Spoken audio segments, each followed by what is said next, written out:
Welcome to the What Really Happened radio show. Putting America first, second, and third. Here is your host, Michael Rivero. And aloha, America. Welcome to our show. It's Thursday, October 3rd, 2013. Sure happy it's Thursday. Sure happy it's Thursday. Sure happy it's 13. I'm looking at Fox News, and they've got a lower third banner, why the president must offer the GOP a face-saving way out of the budget and debt impasse. And it's just a reminder, this is all being driven not by what is best for the nation, but by ego and vanity and scoring political points. We'll be getting into that a little bit later in the show. Our phone lines are open, 800-313-9443, 800-313-9443. A couple of quick program notes. Today in hour number 2, not 3, Tom Stalcup will be calling in. As you probably remember, I was scheduled an interview for him back on the anniversary of the accidental shoot down of TWA Flight 800. He was very much involved in moving forward with trying to bring attention to all of the evidence regarding the fact that that 747 was brought down by at least one, possibly two, test missiles. And he's been insanely busy with all of this stuff. Apparently, the Australian version of 60 Minutes did a segment in which they seriously looked at the evidence that TWA 800 was actually shot down. Now, nobody's assigning blame, except me, but he'll be with us in hour number 2 as he continues to move forward to bring us up to date on the current status of what is going on. Now, from my point of view, at this point, the thing we need to keep in mind is the U.S. government lied to us about TWA 800, and we don't really need to waste our time arguing over minutia. The government lied to us. And I realize in these cynical times, that's hardly a shock to the American people. Sure, the government lied to us. They lie about everything. They lie all the time. If they ever caught themselves telling the truth, they'd have to tell a lie just to stay in practice. But it was a horrible, horrible accident, and the government covered it up, and Tom will be bringing us up to date on that situation. Now, next Tuesday, October 8th, Donna Laframboise is going to be joining us. She's got a new book coming out examining the IPCC. This is the United Nations Intergovernmental Panel on Climate Change.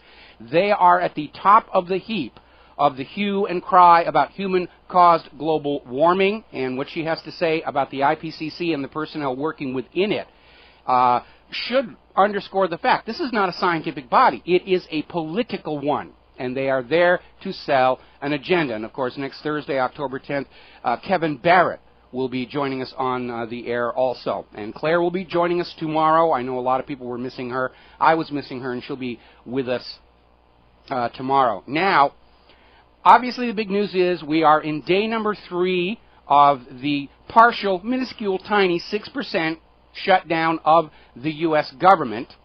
And the things that are being targeted for shutdown are those things that we, the American people, like, need, and take pride in. NASA has announced that the spending freeze might actually force the delay of the launch of their next mission to Mars. And because of orbital mechanics, it's not like they can wait 2 or 3 weeks and then go ahead. They would have to basically wait for roughly 2 years for a new launch window to open up. So they're out there just crying and wringing their hands here. The U.S. Department of Agriculture has announced they're going to terminate their special supplemental nutrition program for women, infants, and children.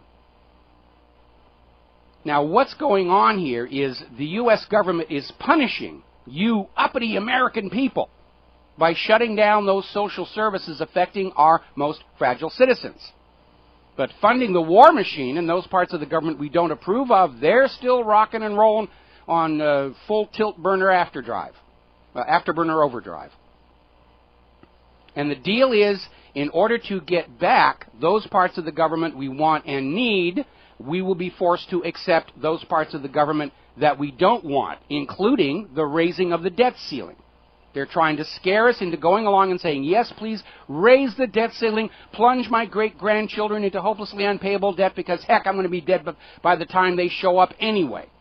Just kicking that can down the road. And at this point, that can has been kicked down the road so much, it's not even recognizable as a can anymore. And needless to say, Obama came out and played his big trump card on the debt ceiling early this morning. And he came out saying that if the debt ceiling isn't raised, seniors will no longer get their Social Security checks. So he's trying to panic all the retired people in the country to calling their members of Congress and say, raise the debt ceiling, raise the debt ceiling, I got to have my Social Security check. And this is pure scaremongering by Obama, because money for the Social Security checks is already supposed to be in the Social Security Trust Fund, put there by payroll deductions from every paycheck you've made over your lifetime. It's not the government's money. It's the people's money entrusted to the government. It's already there. A government shutdown should not impact it.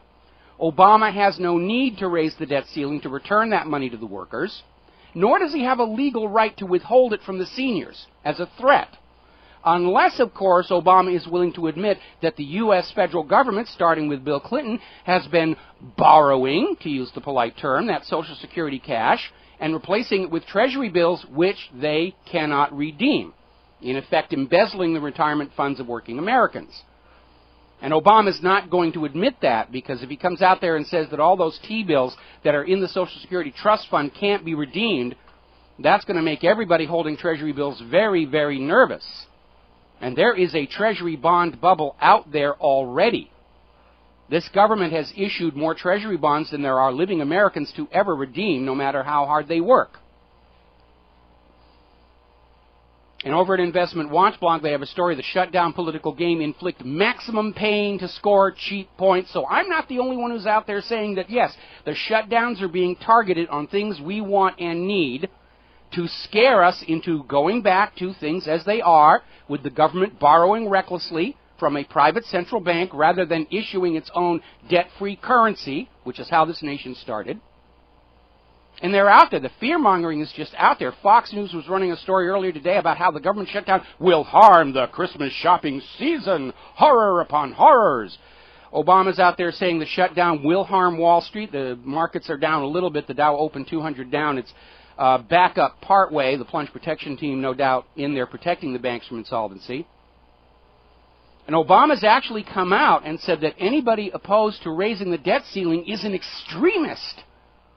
If you want a balanced budget, if you want the government to live within its means the way every American family has to, now you're an extremist. And as I mentioned before, the government slowdown has not affected the warmongers. The CIA is ramping up covert training programs for the Syrian rebels. President Obama has waived a ban on aiding regimes that use child soldiers.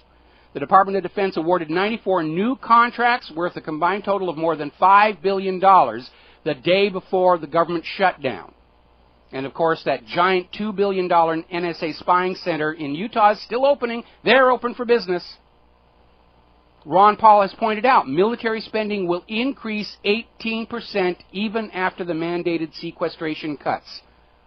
We're on a wartime economy. Take all the money from the people, give nothing back, put it into the war machine to keep that war for the bankers going as long as they can. And they are going to fail with that. That's the real tragedy of all of this.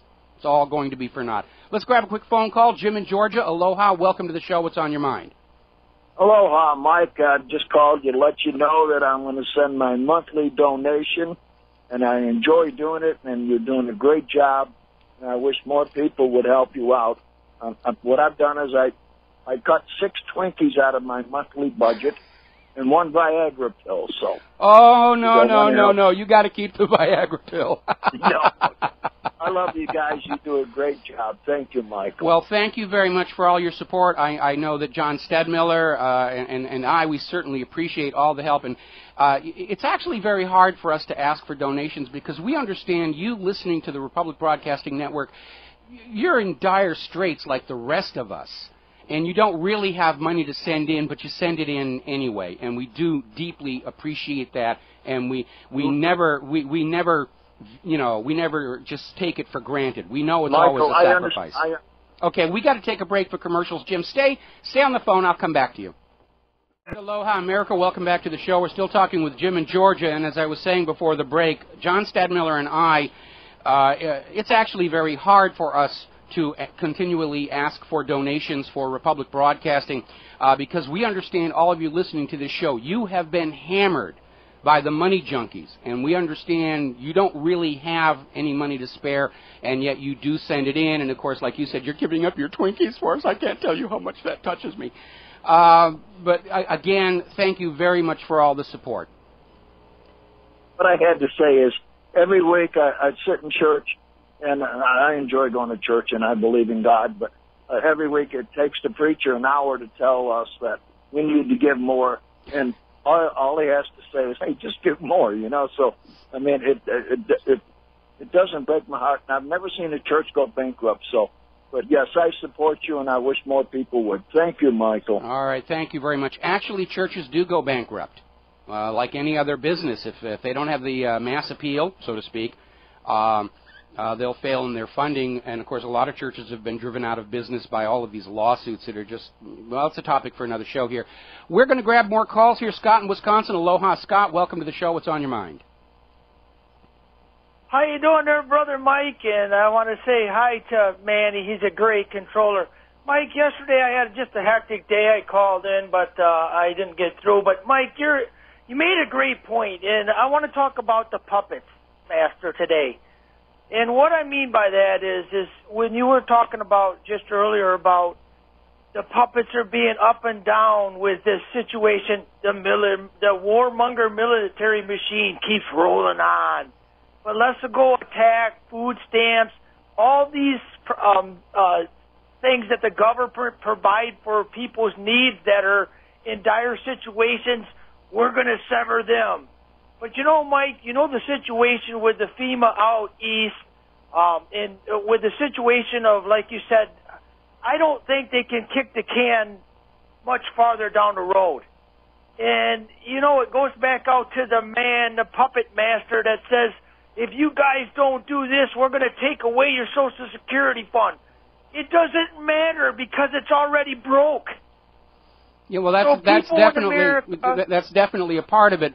But I really wanted to focus on the idea that Obama is just engaging in scare tactics because under the official view of Social Security, that money is already sitting there and it is separate from general revenues for the U.S. government. Of course, we know that's not true. Starting with Bill Clinton, they have been looting all of that money to balance the federal budget. It's considered a loan because they're replacing it with Treasury bonds, but those Treasury bonds cannot be redeemed. The U.S. does not have the cash to redeem those Treasury bonds. Right, exactly, Mike. And when you go and look at the situation with the shutdown, I was seeing that it costed them $300 million a day in loss when they partially shut down. But Mike, my message today is, I talked to my neighbor just yesterday about getting prepared. Because, Mike, I think the puppet masters are going to pull the the carpet underneath our feet later this fall. And I know you have your different feeling, but we must get prepared for a grid out. And I did take a look at the grid yesterday, and the grid basically goes right down the middle of America to the east and to the west, and Texas has its own grid. So you got to get prepared, people. Be prepared for the worst that's coming this fall. I'm not going out on a limb trying to threaten anybody, but I'll tell you what. You know what? If you're not prepared by now, folks, it's really sorry. Thanks, Mike, for taking my call, and be at peace and be safe, and we love you, and we'll talk to you later. All right, thanks an awful lot. There is obviously a major upheaval coming. Now, whether you think some dark, unseen forces are deliberately going to try and wreck the nation, or if you are like me of the opinion that they just can't keep it from happening, either way, there's going to be disruption, and you should all be making whatever preparations you can to take care of yourself and your family during the coming turmoil. You should have no more money in your bank than it takes to cover your immediate obligations, so that when the Cyprus-style haircuts start happening, you're not caught. You should, have adequate food and especially water and extra prescription medications, because going from the model of the Soviet Union between the time of its collapse and the start of the Russian republics was about 2 to 3 months before things got running again. And you need to be prepared to just survive during that time, have some junk silver for bartering, or have other things for bartering like ammunition or whatever. but it's not going to last too long. And coming out the other side, again, judging from the Russian republics, things will be looking much, much better, and you need to be prepared to do that. All right, we're going to switch over to Scott in Virginia. Scott, aloha. Welcome to the show. What's on your mind? Aloha, Mike. This is rare that we get two Scotts in a row like this. Yes, we do. I have a quick comment and then two quick questions for you. The first comment is, I think you're on the side of we've got to change this federal government. We've got to kick out the folks that are running it. Oh, absolutely. This is not working. Having it shut down is fantastic. I think this is wonderful news. But I also know that our federal government has no problem, no qualms with killing Americans, even on a large scale. They proved that on 9/11, and if there's any doubts, that was proven in the Civil War. One of the worst generals, or one of the generals we consider the worst, is General McClellan. And why do we not like General McClellan? Because he wouldn't kill Americans. And one of the greatest generals we have is Ulysses Grant. And why do we like him? Because he had no problem killing Americans. So what you're proposing, and what I agree with about changing the federal government, they're really going to come after us, because the South, all the South wanted to do in the Civil War was leave. They didn't want to change the federal government. They just wanted to leave. They wanted to say, hey, you keep yours, we'll keep ours. What you're proposing, and what I agree with, is actually dismantling this federal government and putting something new in its place. And if you don't think that that's going to bring them to violence, the federal government, they're going to come after us big time. And they have no problem destroying parts of America. In fact, their biggest power grab came after Reconstruction, after they destroyed half of the United States almost. That's when they gained most of their power. Well, we're in a different circumstance right now, because at the time the South seceded, the Union was economically strong. It had most of the manufacturing. The South was primarily agricultural. The current situation right now, and again, I'm not encouraging anybody to initiate any kind of violence or rebellion against the federal government, because that is what they want and are prepared for. The situation today is that it looks like this whole Ponzi scheme central bank is going to come crashing down, and it will take the federal government with it. And when the American people stand up and say it's time to put in a whole new form of government, there really isn't going to be anybody still in Washington, D.C. able to say no. And that is the difference between our current situation and the American Civil War. Well, I have one other comment, and you tell me what you think about it. I propose that we use the Patriot Act to revoke the United States corporate charter, because we know that they have used money to fund terrorists overseas. They've done money laundering. They've dealt drugs. They've sold guns south of the border. We could use the RICO Act on it, but remember, all those judges in all those courts work for the government and are paid by tax dollars, and they are not and never have been impartial arbiters of the law. We saw that with Chief Justice Roberts, who was adamantly opposed to Obamacare, and then at the last second he did 180 degrees around and said, yeah, it's legal under the Commerce Act.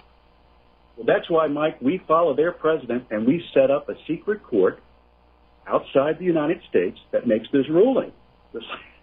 Well, you know, they'll simply say a secret court outside the U.S. lacks jurisdiction, but if we're talking about a collapse of the Federal Reserve System in Wall Street and the federal government, we can set up new courts as part of our new government, and we can go after these war criminals that have been occupying our government and committing provable war crimes for the last 20 years. We have to take a break for commercials. Thank you for the call, Scott, and we will be right back.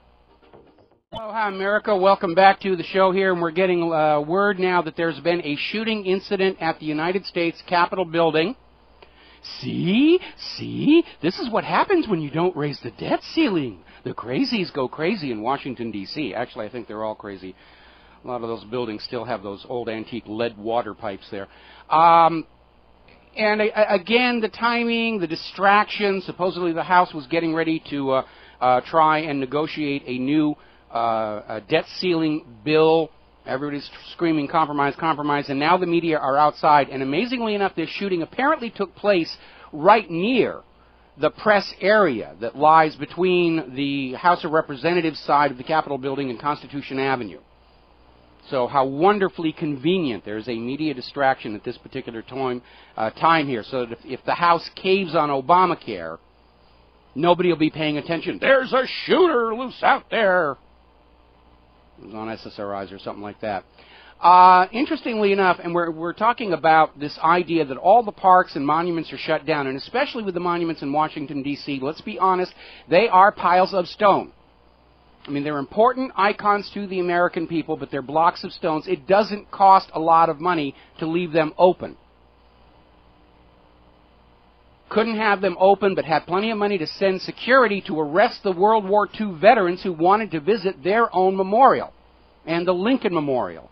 And who cares if the grass is a little higher than it's supposed to be and the fountains are already off? And if they're there in the daytime, it doesn't matter if the lights are turned on or not. Rand Paul basically came out and said Obama has sent more security to shut down the World War II memorial than he sent to the Benghazi consulate.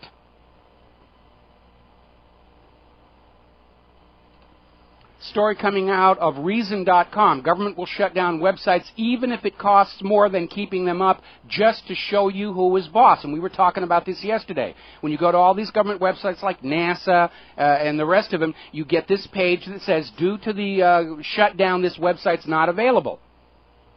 Well, obviously, if you're seeing that page, the servers are still running. And those people who are working those offices could have just said, all right, I'm going home, and left the websites up with their current content, just like the What Really Happened server is up even when I'm asleep. Somebody spent money to create that new little page and insert it into the root of that server to say, due to the shutdown, we're not going to let you look at all this stuff that you paid for. It's all theater. And I think this shooting is likely more of the same. It's all theater. This government rules. With lies, fraud, and deception. They've been doing it so long, they don't know any other way to operate.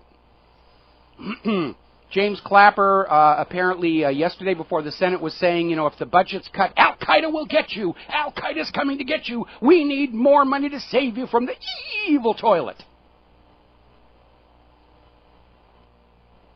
They may set one up themselves just to justify the increase in their budget here. Remember that video that we had? Actually, it was an audio tape. But it was put as a soundtrack on a video, and we have it linked to the front page of WhatReallyHappened.com, where Donald Rumsfeld was dropping hints that they needed a new 9/11 to revive the war fever in the American people. So we know that's what they're thinking about. Cruz is out there screaming that the shutdown is going to lead to terror attacks. He's out there saying, if, God forbid, we see an attack on the United States because the intelligence community was not adequately funded. I said, if we see an attack on the United States because the intelligence community was not adequately funded, boom! Ah, there we are. We know they're planning a false flag. And if they do it while the government is shut down, then all of these intelligence agencies, TSA, Department of Homeland Security, come back and say, see, you need to have us there. Quit screaming about your food stamp cuts and everything. We're keeping you away from Al-Qaeda, who they just created out of thin air. Now, there's an interesting article over at RINF.com. The continued shutdown and paralyzed politicians reveal just how close the U.S. government is to total collapse. Because with all the shutdowns, with the debt ceiling not being raised right now, shows this government cannot live within its means. It can't. It has borrowed itself into so much debt they can't get out of it. All they can do is ask for a bigger, larger credit card on the backs of the American people. Now, yesterday, I took my little question that I said we all should be asking. Why are we even talking about raising the debt ceiling when the Constitution authorizes the government to create and issue interest-free currency? Why is the government borrowing currency at interest from a privately owned central bank? And that is the question everybody needs to ask. And I made it into a graphic laying over the Constitution of the United States of America, and it just went viral all over Facebook last night. I was stunned at how many people were copying that off, because it is a question that all Americans should be asking. Because this system, the Federal Reserve System, is not the economic model this nation was started on. In fact, it is the economic model we fought a revolution to be freed of. Now, we ran a poll at WhatReallyHappened.com. Should the debt ceiling be raised? 5% said yes. 95% said no. The American people don't want any more borrowing. They don't want their grandchildren plunged into debt slavery. And if the government has to cut spending, cut it on those things we, the people, do not approve of. NSA spying, the war machine, trillions now, it's now known, have gone to Israel, propping up Wall Street from their own crimes, corruptions, and stupidity. Thomas Jefferson said the proper role of government is to do for the community what the community needs but cannot organize for itself. Anything else is superfluous. The community needs roads, it needs schools, it needs good hospitals, it needs the more fragile members of society cared for, it needs our veterans taken care of. The community doesn't need the banks to be propped up. If they can't operate with a good business sense, they should go out of business, make way for somebody else with more smarts to come in. That's evolution. The community does not need invasion of country after country after country because they refuse to sell their natural resources for the U.S. dollar or refuse to accept the model of private central banking. The community does not need any of that stuff on which all of your tax dollars are being spent. And again, this so-called government shutdown is specifically targeting those portions of the government we, the American people, like, want, and need to get us to accept those parts of the government we are absolutely opposed to. And I think most Americans aren't going to go along with that. I think most Americans are finally coming to realize this government destroyed itself when it passed the Federal Reserve Act. Even Woodrow Wilson, the president who signed it, said, "I have unwittingly destroyed my own country." It's time for it to go away here. Now, in response to that little graphic and some of my other articles about the 11th marble going viral over Facebook last night, I was getting all kinds of hate email from people in the banking industry, and there were these individuals who were following me around to every one of my posts just trying to say, oh, no. And, of course, inevitably, they all begin with the same argument. You're obviously too stupid to understand modern economics. And I posted one of my comments over at The Hill, which we presume is a blog that members of Congress are actually reading. And they were really piling on saying, you're really too stupid to understand economics. And they obfuscate it. They try and jargonize it so that you don't understand. They're pulling a scam on you. And don't get drawn off into all these little discussions about what this or that means. It all comes down to a simple question. Why is the U.S. government borrowing currency created out of thin air at interest from the Federal Reserve System, thereby condemning future generations of Americans to debt slavery to pay off that accruing interest, when the U.S. government, under Article 1, Section 8 of the Constitution, has the legal authority to create and issue the money and regulate its value? Because under the model that this nation started with, the model that we fought a revolution to live under, the public currency was treated as a public utility, there to serve the public and commerce without accruing a piece of the action in interest payments to that private central bank. That's what the Federal Reserve is all about. It's like the mafia. It's a piece of the action. Every time that paper note comes through your hand, every transaction, the bank gets a piece of the action and returns nothing of value to you for it. The Federal Reserve imposed that slavery on the American people. Bretton Woods imposed that same slavery on the rest of the world, because Bretton Woods made the dollar the international trade and reserve currency. Where do they get those dollars? Ultimately, they all enter circulation as a loan at interest from the Federal Reserve. And it's time for that system to go away, because every nation enslaved to that system is drowning in trillions in artificially created debt, money that never existed to begin with. We'll be right back. Aloha, America. Welcome back to the show and staying on top of the situation developing at the Capitol building. They're now reporting several people injured. No deaths reported yet. One Washington, D.C. police, or actually it was a Capitol police officer who have jurisdiction over that piece of real estate, has been injured and medevac. And apparently the House of Representatives has recessed for the day. So whatever business, whatever deal they were going to do, they're skedaddling out of there, and I presume the Senate will soon follow. So we're going to be staying on top of that situation here. Now then, let's talk about Obamacare, which is just turning out to be an absolutely abysmal disaster. And even the corporate media polls are showing 71% of Americans are opposed to Obamacare, and that number's going to be going up from all the problems. And we see people like Nancy Pelosi out there saying, well, it was passed as a bill and the president signed it, and that is just that. And that, of course, is complete and utter nonsense. The history of the United States of America is full of bad laws that were eventually repealed, and unfortunately some good laws, like Glass-Steagall, which was passed in the Depression of the 1930s to rein in the reckless behavior of the banks, and then it was repealed in 1999, which set the stage for the disaster we're all looking at now. Slavery was repealed. Prohibition was repealed. So the fact that they got this law through the Congress doesn't mean that Congress, responding to the will of the people, or just common sense, looking at what a disaster it's turning out to be, won't go back and say, we made a mistake. It's time to repeal this. Now we're seeing all these horror stories continue all over the place. Investment Watch blog, managers at the insurance companies, the health insurance providers who are supposed to be on the tail end of the system, you go in, you sign up, it calculates your premium, and it hooks you up with the insurance provider.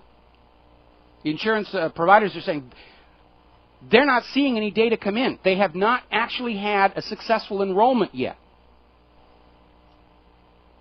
TV station can't find anybody who actually signed up. A lot of people are looking at the website, seeing what an absolute disaster it is, and they're bowing out. They're just hitting close. Less than 1% of the people who are going to these exchanges and websites are signing up, and apparently their sign-ups are getting completely lost. In Louisiana, total enrollment on Obamacare's first day was 0. 0, zip, nada. They're reporting over a 50% failure rate on these systems. And remember, the software providers who got that $88 million contract to make all of this stuff, they were saying a week ago, this is not ready to launch. But Obama's making his choices based on ego and vanity. It's Obamacare, and you will take it, and you will like it because I am his Obamaness.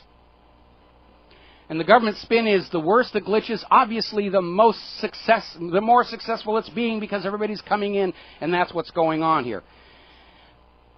Like I said the other day, Google is very popular and very successful. But when you type in a search, you don't get a message saying we'll have your search results for you next February, and that's what a lot of people are getting now. CNN went out studying what was going on. They went out to 20 different state exchange sites, and in 12 of them they hit glitches, many of which made it impossible to sign up. They were getting nothing but error messages. Now, a lot of people who are trying to sign on to this thing and finding out what a raw deal it is, they're starting to go public on Facebook. And there was this one story I think you need to be paying attention to, because somebody signed up online, said he was in the income range of $45,000 to $55,000, pre-existing condition of type 1 diabetes, and they chose the silver plan. And the premium came back as $597 per month with a $14,000 annual deductible. Remember what I said, what we saw when automobile insurance was made mandatory and the premiums went through the roof? And the quality of service and the benefits went way down and the deductibles went up because that's where they get you. And so the official mandated Obamacare insurance in the silver plan, for those of you making $45,000 to $55,000 per year, is $14,000 per year deductible. And if you're not sure what that means the first $14,000 you have in medical costs are not covered. So unless you have a major medical crisis where you run up, a couple of $100,000 in medical bills, you're not getting any help from the insurance you're being forced to buy. So anyway, the story continues that the person who was looking at this raw deal, $600 a month in premiums and a $14,000 annual deductible, So they clicked opt out, said they didn't want to go. Now remember, that system saves your information that you've already typed in to evaluate whether you want to sign up. And this person received an email saying that their annual fine for not having signed up for the insurance policy would be $4,037 and would be attached to their annual tax return. If they don't have the $4,037 on time, then the penalties for non-payment begins with driver's license being suspended until the fine is paid. Well, if the driver's license is suspended, how are they going to go to work to pay the fine? They don't really care. It's just a cash grab. And if you go 24 months without buying your insurance or paying the IRS fine, tax lien gets placed on your property, and they go after your bank and payroll and whatever. It's just a cash grab. And the insurance you are being forced to buy is terrible compared to the insurance that we had when it was optional, and insurance companies had to lure you in with low deductibles, low premiums, and guarantees of reasonable service.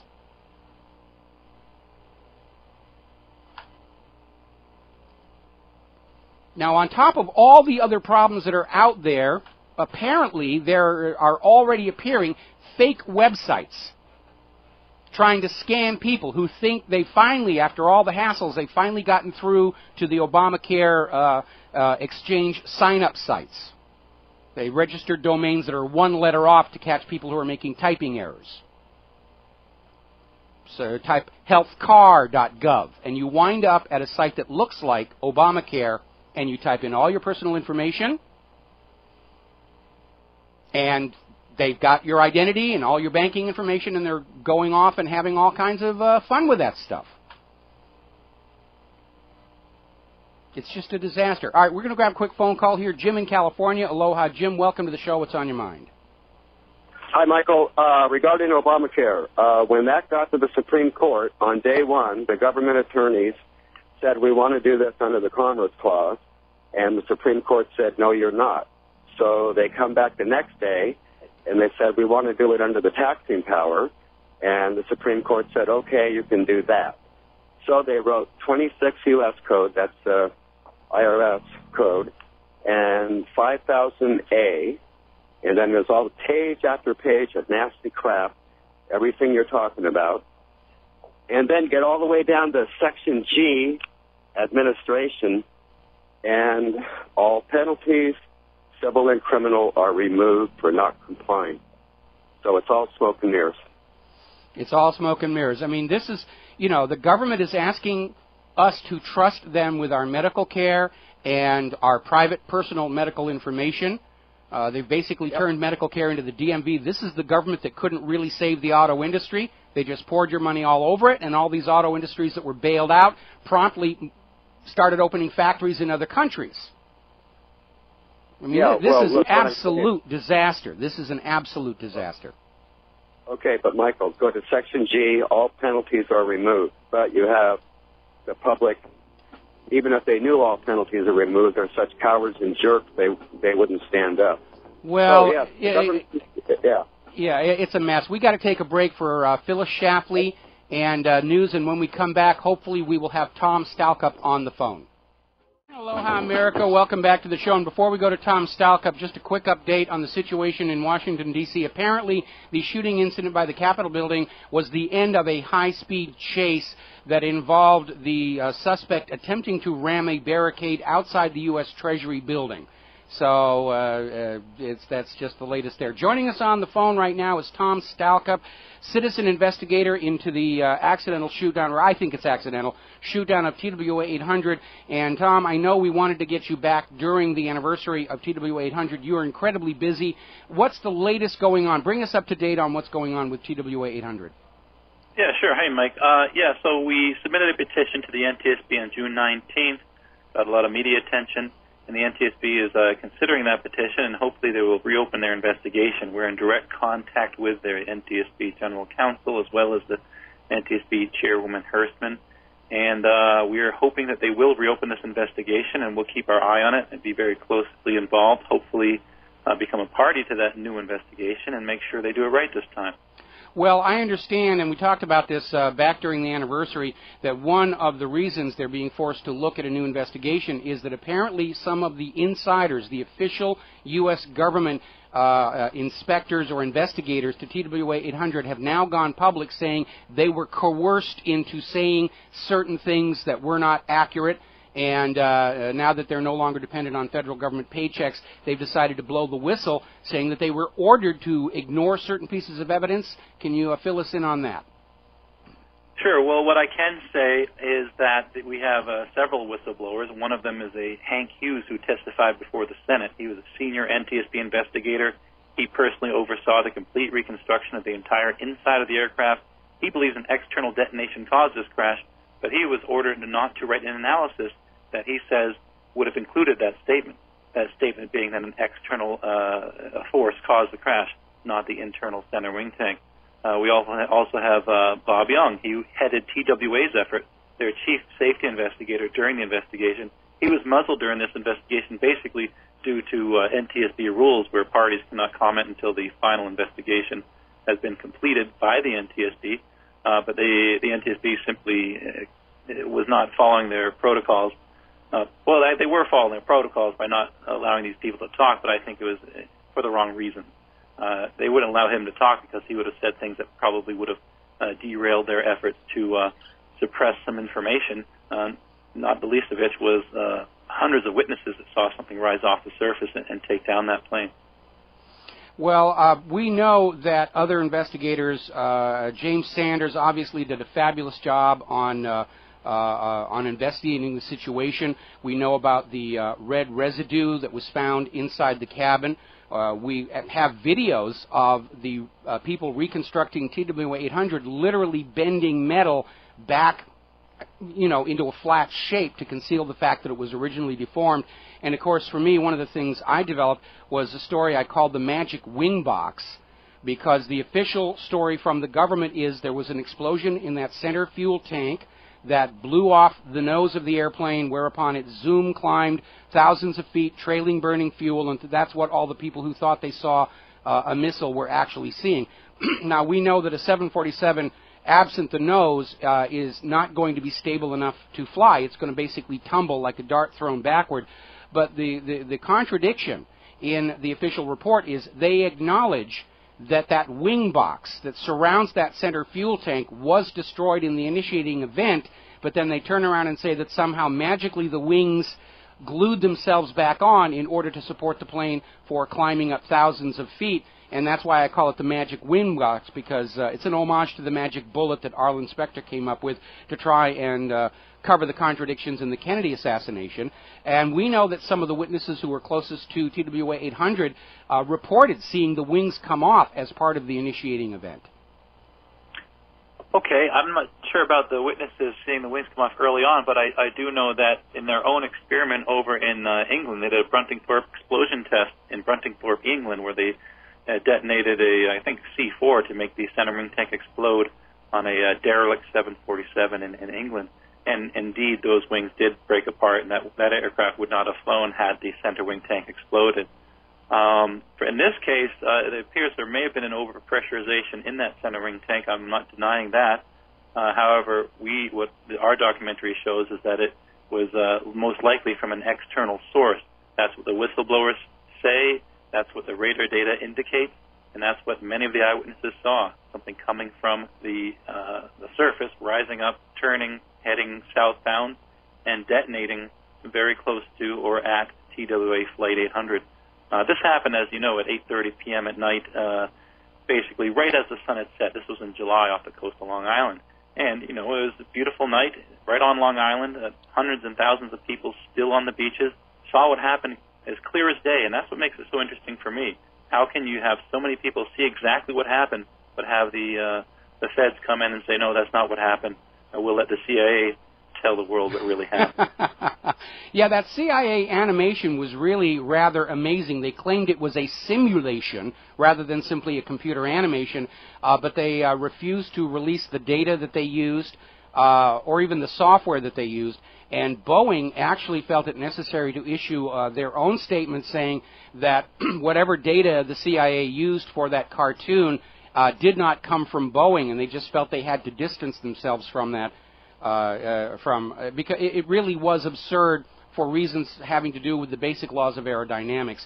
I think right now, in our current stage of history, the American people do understand fully that this government lies about pretty much everything, and I think more and more people are willing to entertain the possibility that the U.S. government was lying about TWA 800 as well, especially because looking back on it, the official story is so absurd, and it kept changing back and forth, because originally they tried to say terrorists had shot down the plane.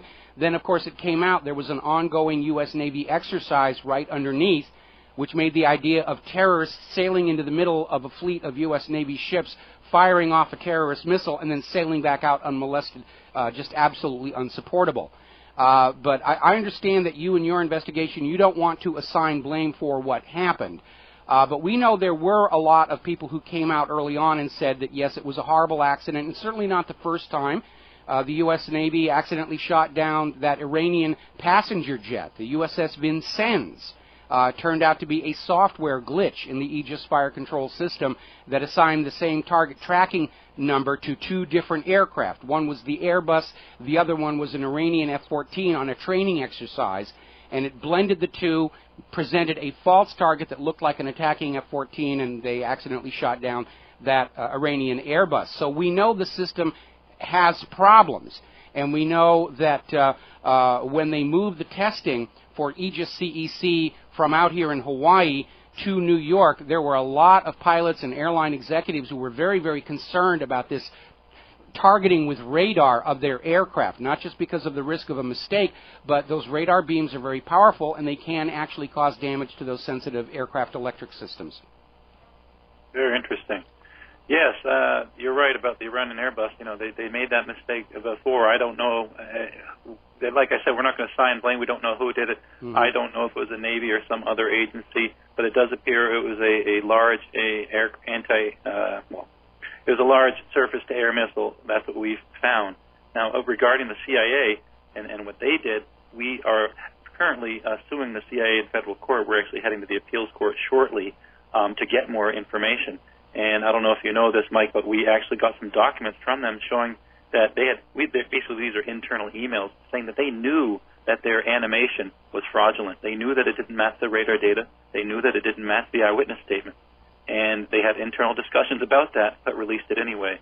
And we're trying to get more information from them. Outstanding. Outstanding, yes. Tom. Outstanding. Yes, thanks. All right, listen, we're coming up on a commercial break. We're going to break for 3 minutes for some words from our sponsors. And, Tom, please, when you come on back, want to talk about some more of the very obvious evidence of fraud and deception in the case of TWA 800. We will be right back. Aloha, America. Welcome back to the show. We're talking with Tom Stalcup, who's a citizen investigator into the accidental shoot-down of TWA 800. And before I let you get back to current events, I wanted to ask if you were familiar with the story of Dr. Charles Bassett and the red residue, because that's an important, I think, sign of deception going on. Yeah, sure. Actually, I think I was the guy who talked to Bassett first. I was in Florida, at Florida State University at the time, and I got his report. Just to recap for our listeners, sure. When James Sanders was given these samples of the strange red residue that was found on the inside of the remains of the cabin of TWA 800, he had it analyzed, and it came out consistent with the combustion products of a military missile's rocket engine. Other people also had some the materials analyzed, and by happy coincidence, at the time I was living in Washington State, and my next-door neighbor was a retired rocket motor engineer, and he confirmed to me that that red color is what you get coming out of a rocket engine that is running out of fuel or otherwise improperly combusting. Maybe the rocket, the engine housing has cracked, but when the engine stops combusting properly, it goes from white smoke to red, and that's the exact color.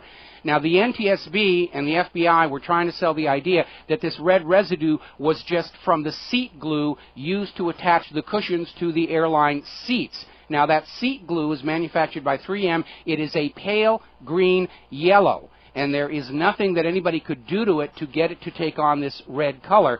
So the NTSB sent what they called samples of seat glue over to Dr. Charles Bassett, and those samples were red. And Dr. Bassett analyzed it, and his original report said, this is seat glue dyed with an orange azo red dye. And when the NTSB got his report back, they deleted that and literally said Dr. Charles Bassett had confirmed the red residue was seat glue. So it was an outright, absolute lie from the NTSB.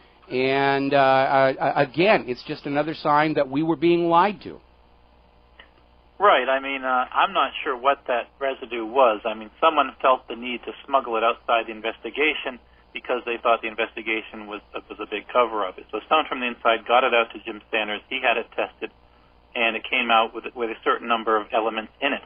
And what the NTSB then did was send it to Charles Bassett, who did a different type of test, a Fourier transform test. It didn't get the percentage of elements, and I ended up calling Dr. Berkey at the NTSB saying, you guys ran two different tests. How do you know that it was the same sample that Sanders had? And he said, we didn't know. Why do we have to know that? I said, well, you better find out if it's the same stuff. If you're going to say what Sanders said is seat glue or not, make sure you get the same stuff Sanders had. And he said, well, I didn't care about that. I wanted to put the thing to bed.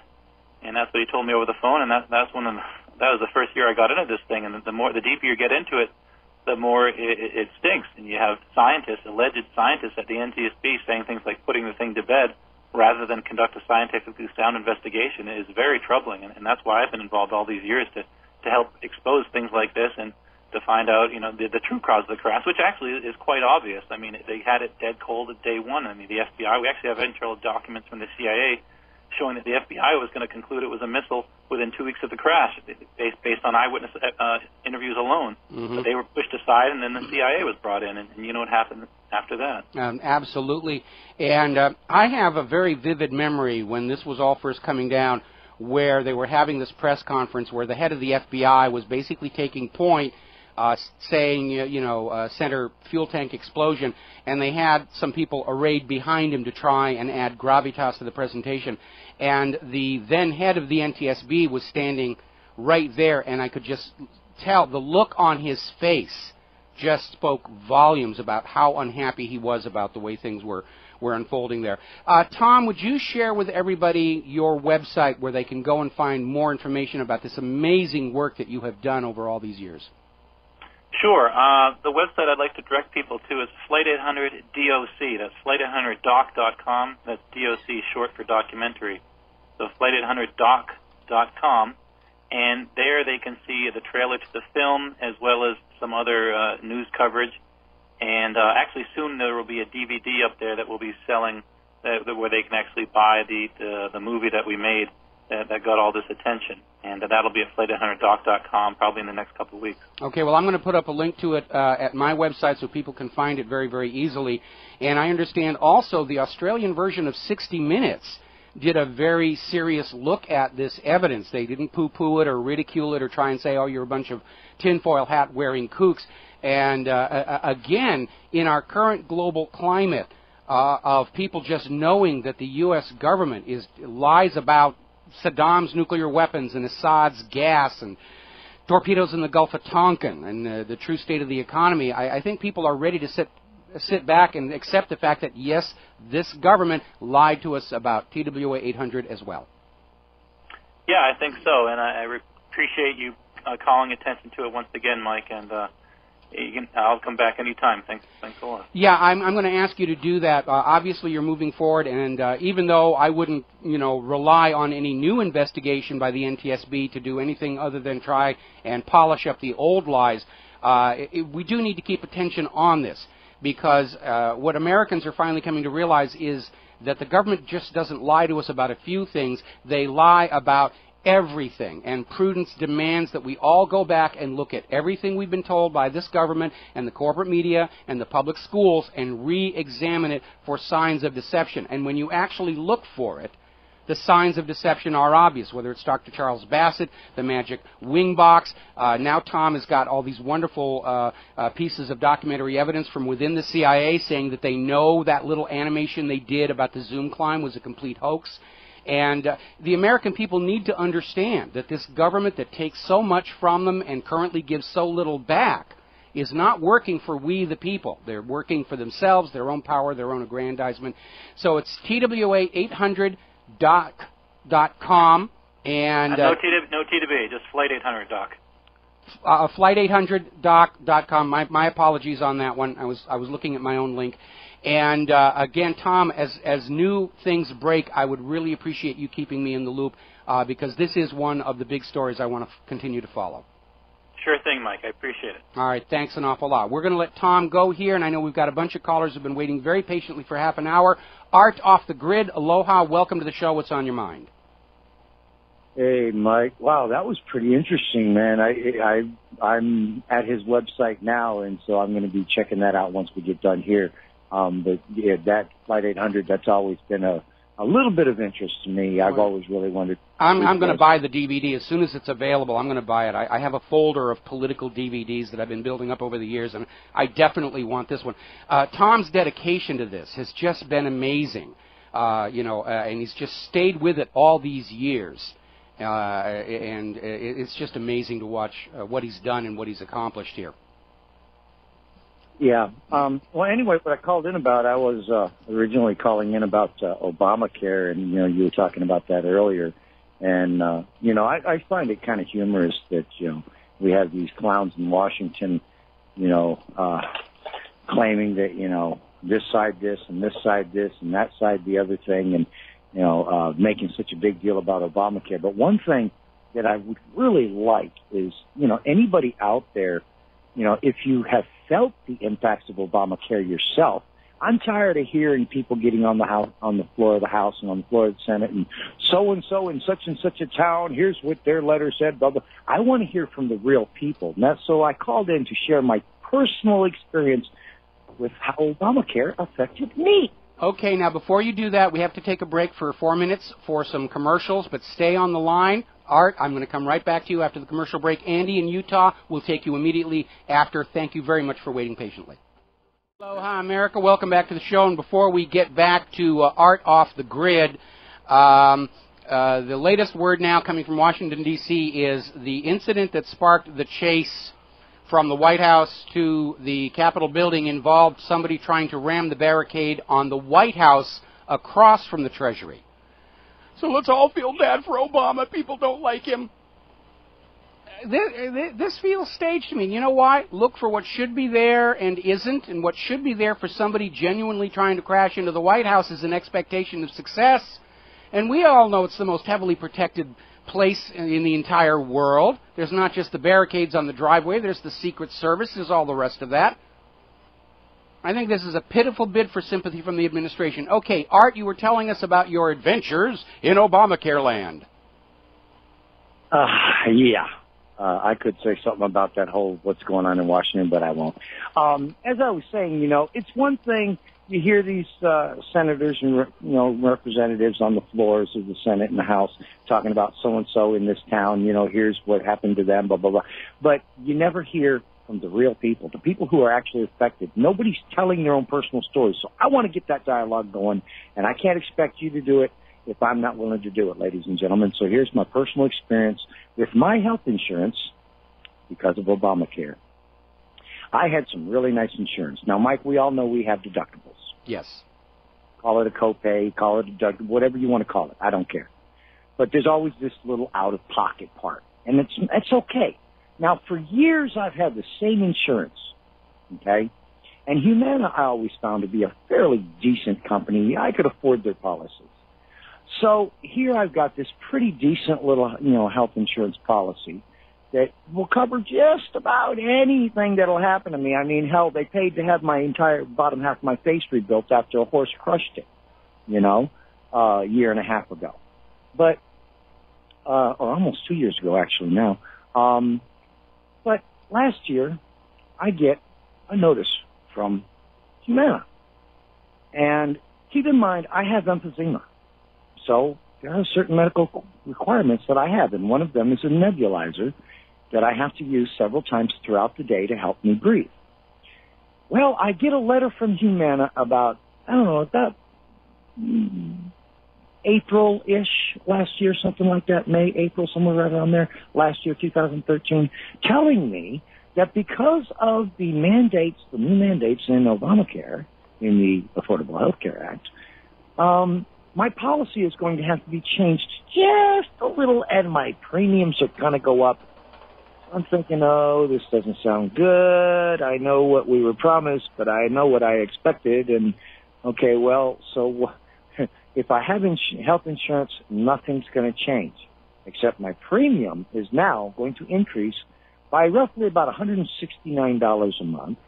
And the albuterol that I was getting for my nebulizer, well, my out-of-pocket was only $10 a month.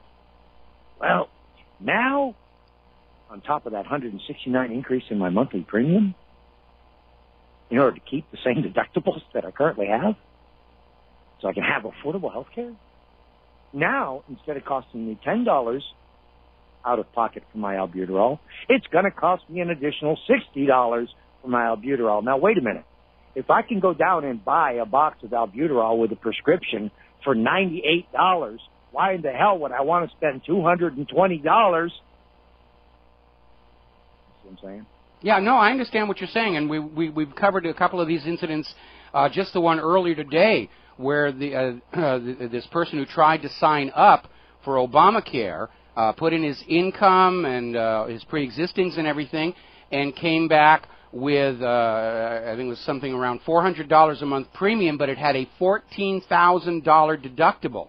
And there's something, all of you listening to this show who think you have health insurance and are not going to be affected by Obamacare, you need to realize your insurance company has the right under Obamacare to cancel your current policy and then to offer you compliant Obamacare policies. We had this story, I think it was last week, where this family was notified by their insurance carrier that their premiums were going to triple per month to keep the same coverage here.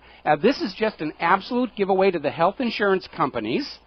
And yet, $14,000 deductible, you know, I mean, I went and took a quick look at our medical costs, mostly my wife, because I'm annoyingly healthy. We don't come up to $14,000. You know, we're paying for health insurance right now. But if it goes up to a $14,000 deductible to be compliant with Obamacare, we'll get nothing back for all that money going into the insurance company, and that's going to be true for most Americans.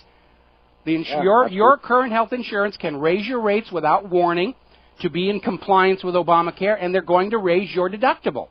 This is nothing but a rip-off of the consumer for the benefit of the health insurance companies who wrote this legislation. Yeah, and something you just said a little while ago, that under Obamacare, they have the ability now to just cancel your insurance. And think about this. And this is what a lot of people are not realizing.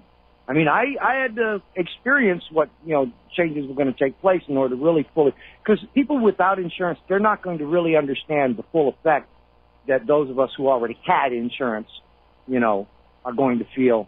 They just think, oh, now I'll be able to get insurance. Well, here's what you're not getting. Those of you who have insurance, now you know that they can cancel your insurance. Think about it this way. Those mandates are going to cause every insurance company on every policy to do one of two things. Now, let me ask you, which one do you think is easier? To sit down with the client and rewrite or go back and change and alter your current policy to meet the mandates? Or is it cheaper and easier to simply cancel your current policy and create a whole new pre-written, pre-approved, pre-sanctioned policy? Which do you think is cheaper? Obviously, that's what they're going to do. Obviously, that's what they're going to do. And the real hidden devil in this idea of the deductibles going right through the roof, $14,000 a year deductible, because of the insurance companies getting and negotiating these discounts for provided services, because when you go to the doctor and the doctor says your bill is $1,000 and the insurance will cover $800 of it and you cover $200, those insurance companies don't pay that $800. They pay a discounted rate. And doctors and hospitals and pharmacies raise their prices so that even when they're getting the money from the insurance, they're still able to cover their costs and make a profit. But if you are paying for this out of your own pocket without the benefit of insurance, you're paying those inflated prices. My wife and I learned that the hard way when she had an emergency crisis and her covered provider was unavailable because it was a holiday weekend. And we went down to the emergency room and we said, this is what she's dealing with, this is the medication that she needs. And the doctor said, yes, that's what she's dealing with, this is what she needs. And they hit us for $900 for basically a half-hour visit. And again, it's a repeat of what we saw when car insurance was made mandatory. The rates went through the roof, the deductibles went up, the quality of service and the benefits, the payments went right down through the bottom. It just made these auto insurance companies immensely rich, and of course they share that largesse with members of Congress every election season, and we're seeing the same thing now with the health insurance. It's just a giant ripoff, and I'm in agreement everybody ought to have affordable health care, but this isn't it. This isn't affordable for any of us. By any means. Well, you know, Mike, when 2 years ago, when that horse did a 1,000-pound horse with 4 steel shoes pulling a wagon does a tap dance on your head and then drags the wagon over you, you're going to be seriously damaged. And it's a wonder I survived it. Yes. But you know, between having my entire bottom half of my face, my jaw and everything rebuilt, half my teeth, all 12 front teeth had to come out, and having titanium plates put into my jaw, and all of this work, plus the pain medications and the recovery, came to a total. And folks, I am not kidding you. This came to a full grand total amazingly. I was blown away. $45,000. Do you know what I paid out of pocket? This was before Obamacare affected my policy. Do you know what I paid out of pocket? $790-something and some change. Out of a $45,000 medical bill, I only paid just and of course now under Obamacare you'd have to pay at least $14,000 of that. I mean, this is an absolute consumer ripoff. Listen, we're coming up here on a commercial break. We've got a couple of other callers who've just been waiting patiently for 45 minutes, and I need to get to them. So we're going to let you go here. But, yeah, we're seeing all these horror stories. And, yes, if you are a victim of Obamacare, high premiums, high deductible, all of that, you need to go public with everybody you know. Right now, even the corporate media is admitting 71% of Americans are opposed to Obamacare.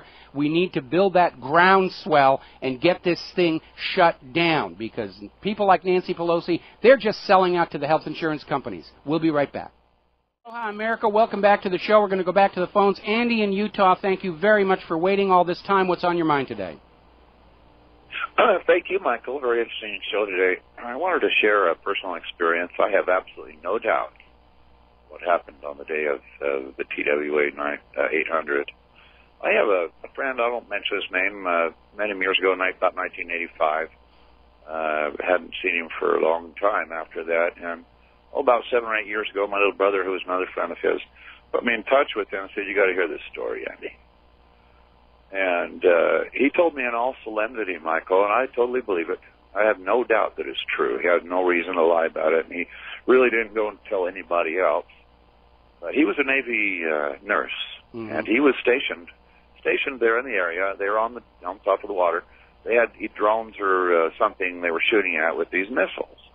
And I don't know if they floated too close. It was, he said it was an accident, one of their own. It just, spotted the plane, then took off that way instead of chase the little thing that it was supposed to, the little target that it was supposed to hit. And everybody knew. All those Navy boys knew it was an accident. Whoops, whoa, it comes down a plane. And said he just kept silent about it for several years and told me about it. Anyway, I guarantee you that's the truth. That's the way it went down. Oh, there were a lot of people who were coming forward. Bill Clinton actually signed an executive order revoking whistleblower protection for everybody who was involved in the recovery or the investigation. So if anybody blew the whistle, they were going to go to jail. There were all kinds of threats that were being put out there. I had quite a few Navy people contact me directly with information.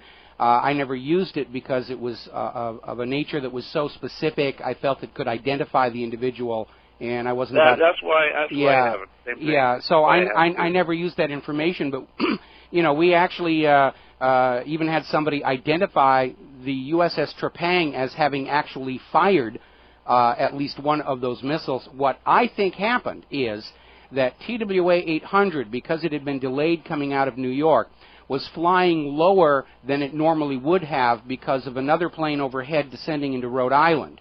And I think what happened is when the drone was fired off of Long Island into the exercise area, the spy radars, the Aegis system radars, spotted the drone and started painting it with a targeting radar beam.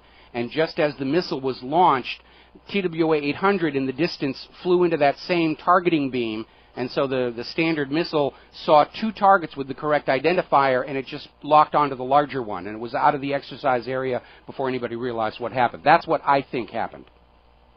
I think you're absolutely right. Now, I'm going to go ahead and send you in a private channel his name and a possible way to get a hold of him.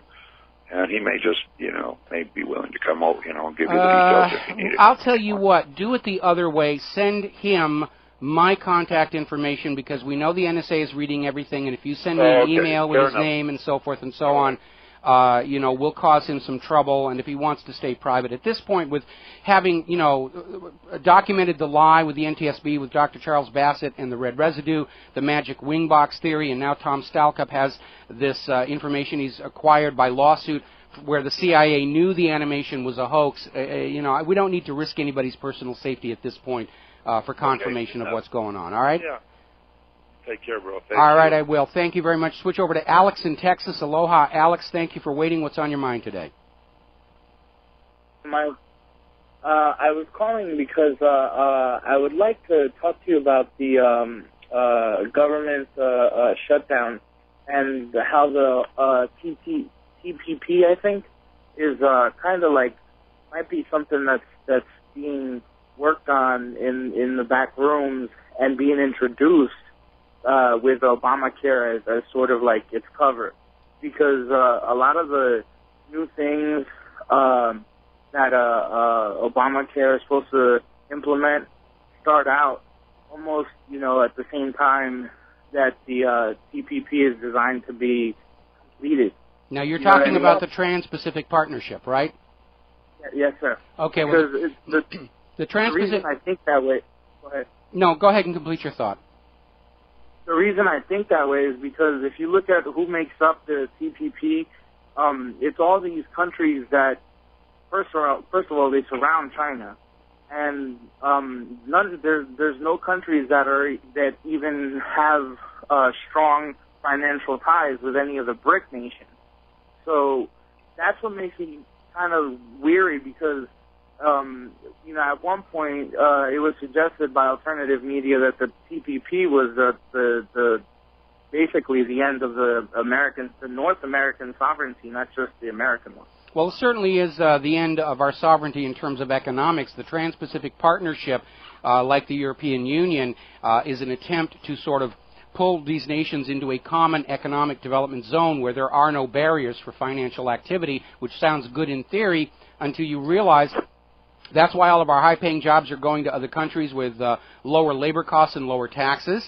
And the reason I'm opposed to all this globalism is because national borders serve the same function for planet Earth that fireproof doors do in buildings or watertight bulkheads do in ships. And if you don't have those barriers there, then the whole system is at risk, which is, I think, what's happening in the economic paradigm right now. I don't know that there's a lot of overlap between the Trans-Pacific Partnership and Obamacare.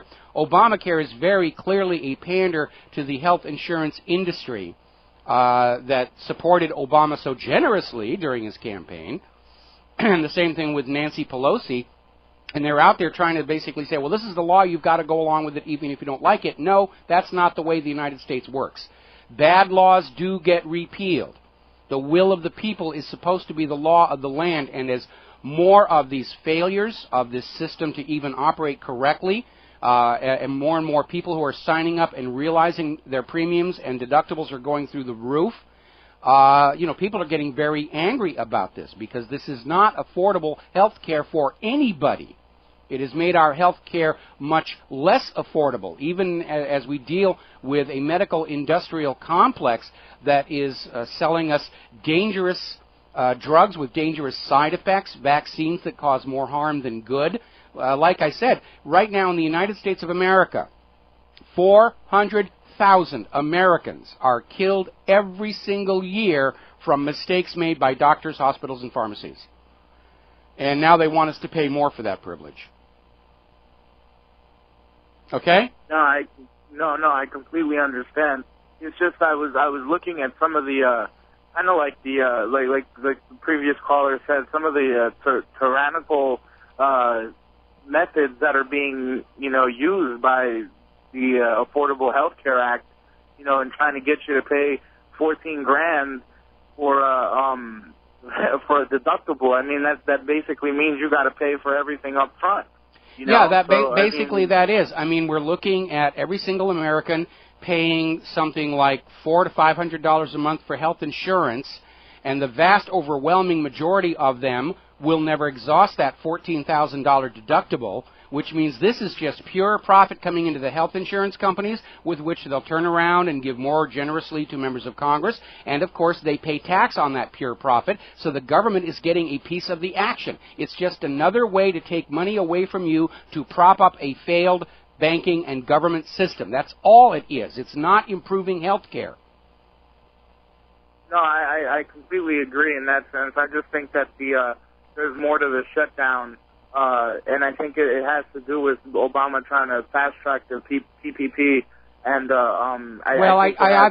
obviously I disagree with you on that. I don't see a lot of overlap. Of course, Obama has a lot of agendas, and the Trans-Pacific Partnership is part of this push to globalize the entire world, to have this single financial governmental entity ruling the entire planet, with a central, privately owned central bank issuing the global, or whatever they're going to call the global currency, to trap the human population in debt slavery for the rest of time. That's the ultimate objective. They're dragging the world back to feudalism and serfdom, where the people no longer own the land, meaning the rich, the lordships, will own us all and treat us exactly that way. We'll be back after Phyllis Schlafly and some commercials with hour number 3 of our program. And aloha, America. Welcome back to the show, hour number 3 here, and getting up to date on this situation in Washington, D.C.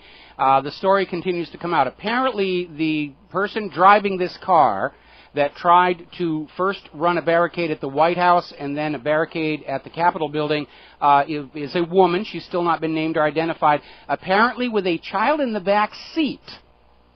And she just rammed this barricade at the White House. Then she fled that scene, drove over to the Capitol, tried to run through another barricade.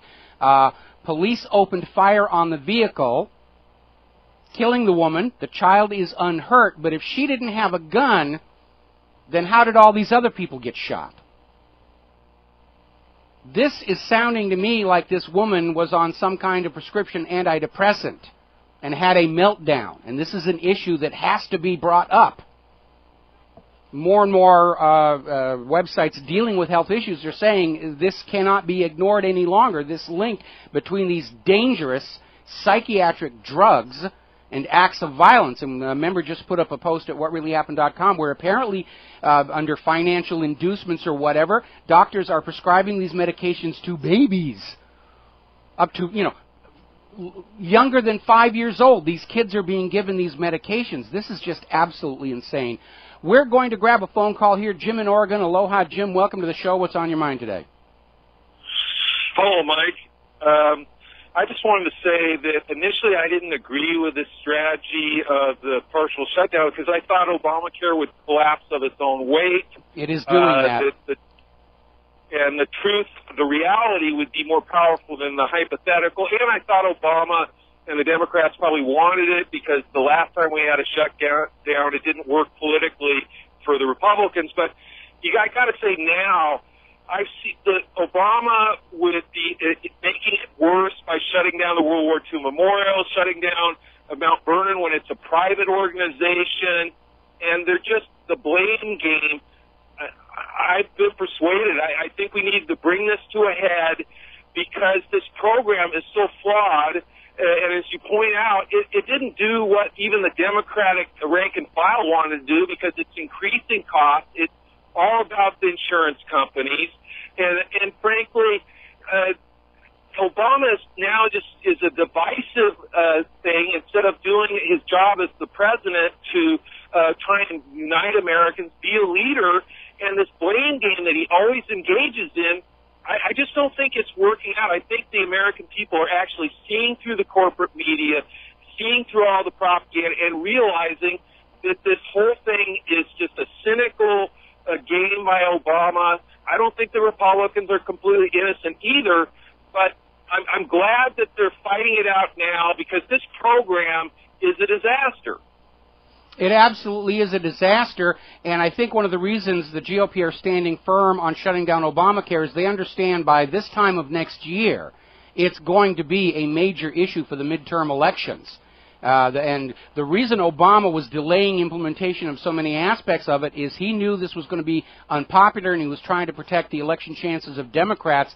And the Republicans are going to make this an issue because already between the software failure, the skyrocketing premiums, the abuse by the IRS, the skyrocketing deductibles, this is going to be considered one of the worst government programs ever foisted on the American people, and the GOP is going to ride that into control of Congress next year, if we have a Congress next year. And the Republicans have tried to do this mitigation where they offered one bill at a time. The Democrats and Obama already signed a military bill, but they are refusing to do anything else. And so Republicans have offered compromises in regards to this, and the president just refuses to budge at all. Well, again, I think Obama's coming from a position of ego and vanity on this one because obviously given the failures with this software system that's supposed to be managing this, and knowing that the people who wrote that software were saying a week ago, this is not close to being ready, the wise and prudent thing to have done would have been to accept the House version of the Emergency Spending Act that called for a one-year delay in Obamacare. And the fact that the Democrats stood up and said, no, we've got to have this now, they're driven by ego and vanity, and I'm sure they're getting phone calls from the health insurance carriers saying, no, get this going now. We need the influx of capital now. Well, thank you very much, and keep going, because, I do think the American people, I think the Democrats, the leadership, not necessarily the rank and file, but the leadership have way overplayed this. And the truth of the matter is good for the American people to come out. Well, I think it's good for the American people to finally be waking up to the reality that the federal government is not concerned with the welfare of the people of the United States of America. It's just a giant one-stop shopping center for everybody who wants special powers and special privileges and, a bigger piece of the cash pie coming out of the American people. The United States government has clearly aligned itself with Wall Street financial interests, and that is the classic definition of a fascist dictatorship. Okay? Sadly enough, I think that's right. It's exactly right.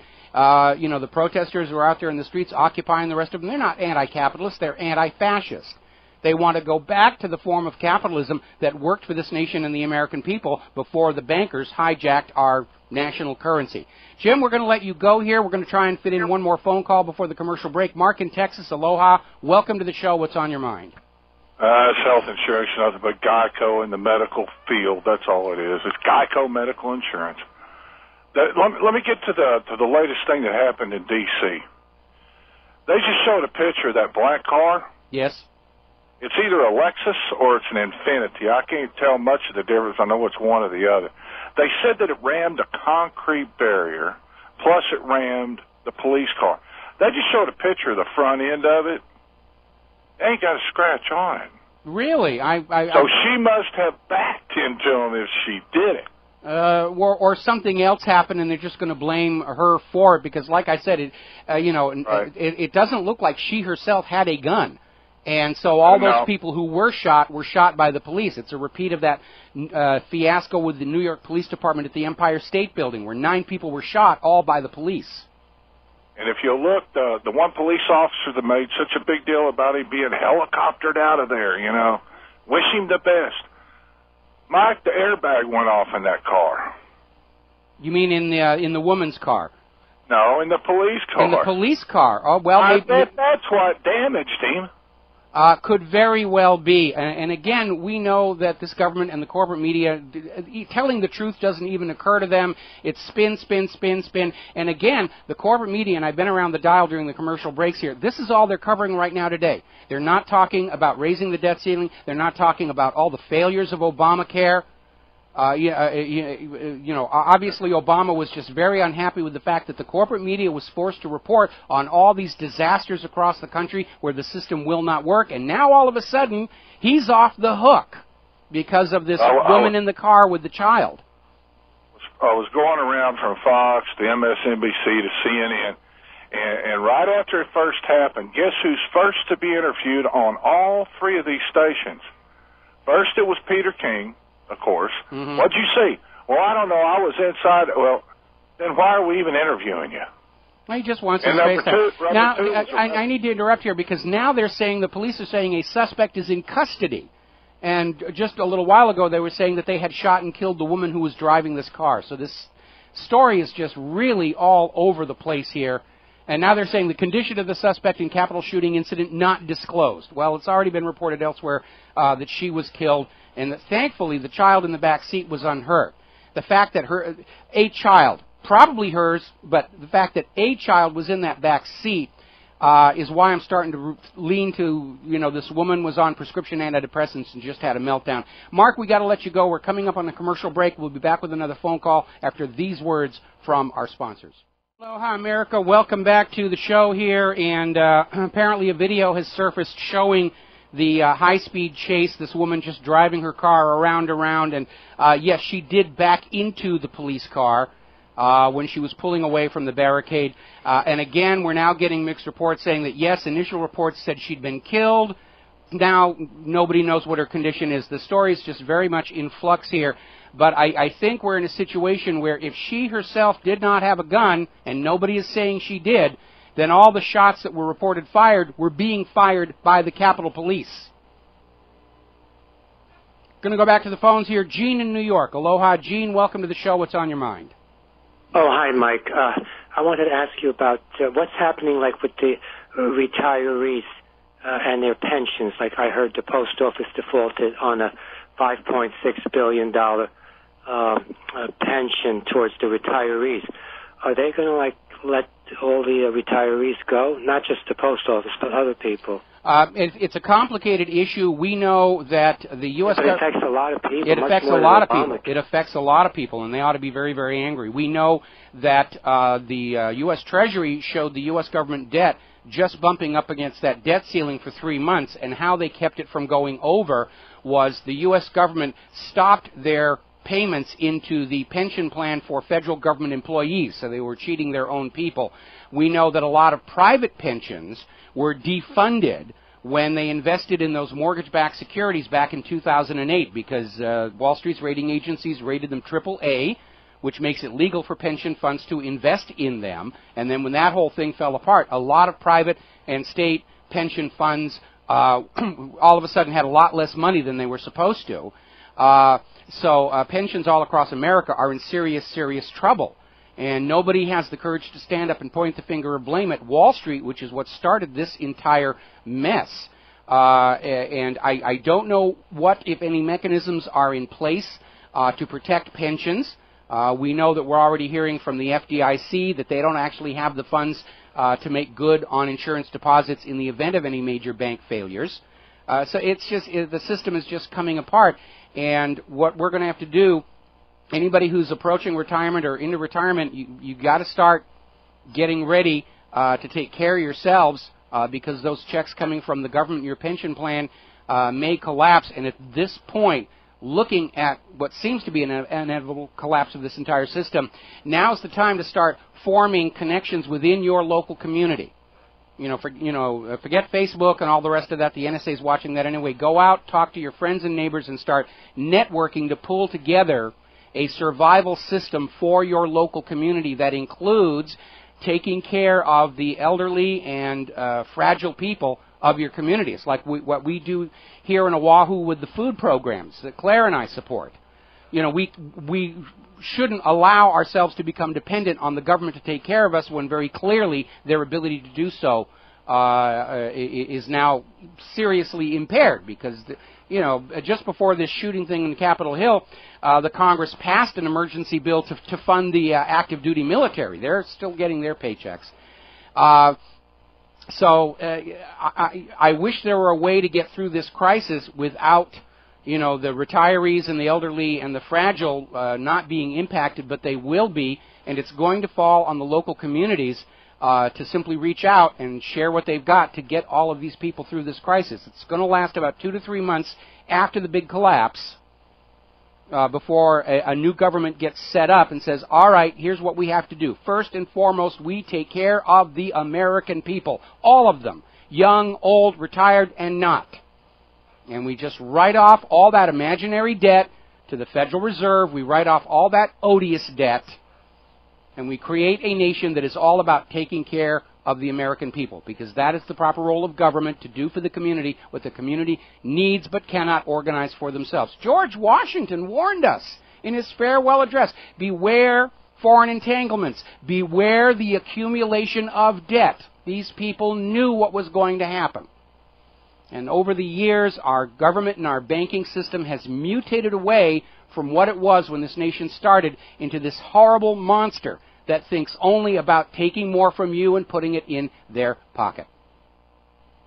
Yeah, how long is this shutdown going to last? What's your thoughts on that, please? Until they run out of grandstanding and everybody gets fed up with it. They're already going out there and passing special bills to turn parts of the government back on. And again, it's all the parts of the government you don't really like and care about. And the whole point of this shutdown theater is to convince Americans to agree to accept even greater debt on their future earnings and wealth and that of their children and grandchildren. That's what it's really all about. Scaring you into saying, yes, raise the debt, plunge us further into debt slavery to the bank. That's what they're trying to do. And most Americans are standing up and saying, no, no more. On our own online poll, 95% came in opposed to increasing the debt ceiling. This government either conducts itself in a business-like manner and lives within its means, or it should just go away and make way for somebody that's a little bit smarter at how to run a country. Mike, before you use the term big crash, you're talking about they're going to kill off the dollar? They're not going to kill it off. The problem is they can't stop it from imploding. You have got nations that are dropping the dollar and will not use it for their global commerce and banking. The Federal Reserve is inflating the value of the dollar away every month with $85 billion of newly created money to pour over Wall Street and Washington, D.C. It's coming down. They can't stop it. That's the problem. Nobody's deliberately crashing the dollar. They can't stop it. And again, it goes back to that private central bank issuing the public currencies alone at interest. By design, the debt will always exceed the available money supply until the debt has built up to the point of collapse. And the last 2 times it happened, they got out of it by getting into these world wars. Crash of 1907, World War I. Crash of 1929, World War II. Crash of 2008. And look how hard they're trying to get a new world war going. And we can't let them do that. It's time for this private central banking scam to fade into history, and for human civilization to move forward on the principle of self-governance and not being born into debt bondage to the money junkies. I mean, I don't get it. Like, it's just chaos. I don't know how it's going to stop. When it happens, it's going to happen bad. It will happen as quickly as when the Soviet Union collapsed. Because when that happened, most observers were caught completely unaware by it when the Soviet Union collapsed. I think it'll happen that fast here. And it's going to start with a major disruption in the economy. Could even start over in Europe with any of those nations defaulting on their debts, which would trigger those credit default swaps on Wall Street. And that'll all bring it down.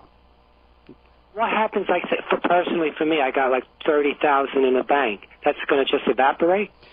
They could take it away from you like they did in Cyprus. Frankly, if I were you, I would, have no more in the bank than you need to cover your immediate obligations, and I would get the rest at home, keep some as cash so you have it on hand to buy things during an emergency, and I would put most of it into silver and gold. And, of course, this is a good time to plug Republic Trading Group, where you can get physical silver and physical gold. Do not buy futures contracts. That paper will evaporate as well. And just, keep it, hidden in a mayonnaise jar out by the pineapple plantation or something, and just have it under your own control, because when things start to come apart, the banks will go into your savings account, they will go into your safety deposit boxes, they'll just be grabbing everything they can before they skedaddle for the border. this is not any time near soon, I hope. Frankly, I'm amazed that it lasted this long. Yeah, right. You know, but it's all by hook and by crook, and they're manipulating all the markets. They're manipulating the stock market. The LIBOR is being rigged. Gold prices are being artificially suppressed.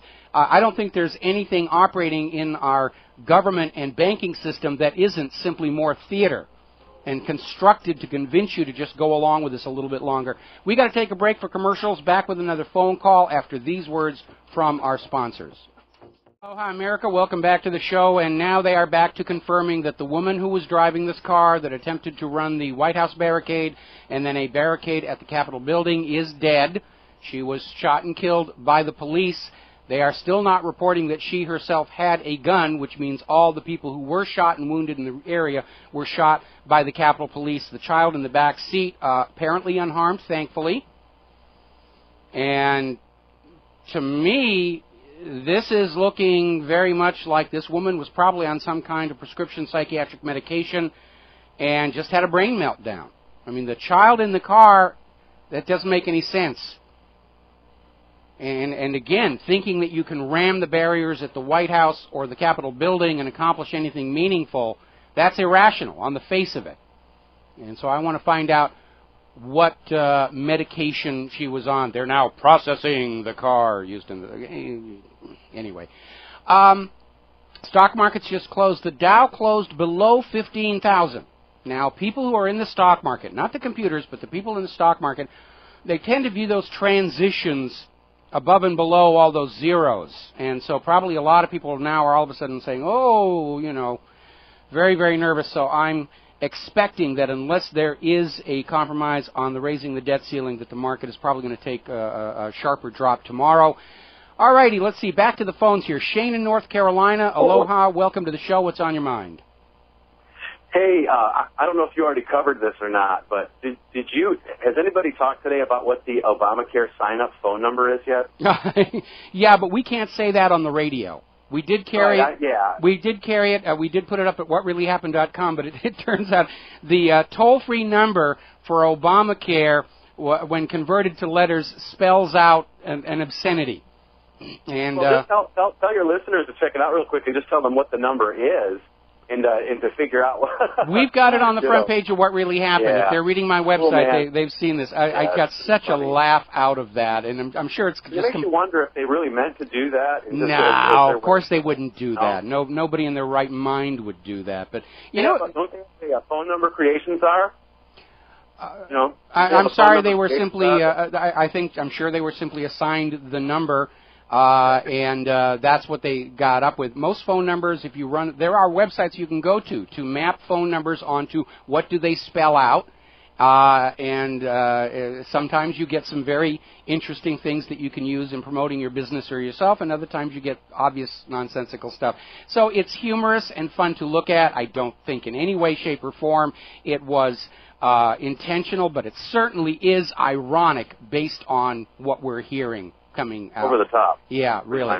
And again, the corporate media is just completely obsessed with this shooting, and they have an excuse not to have to report on all these failures coming in from all over the country regarding Obamacare and this botched software system and all this other stuff that is going on here.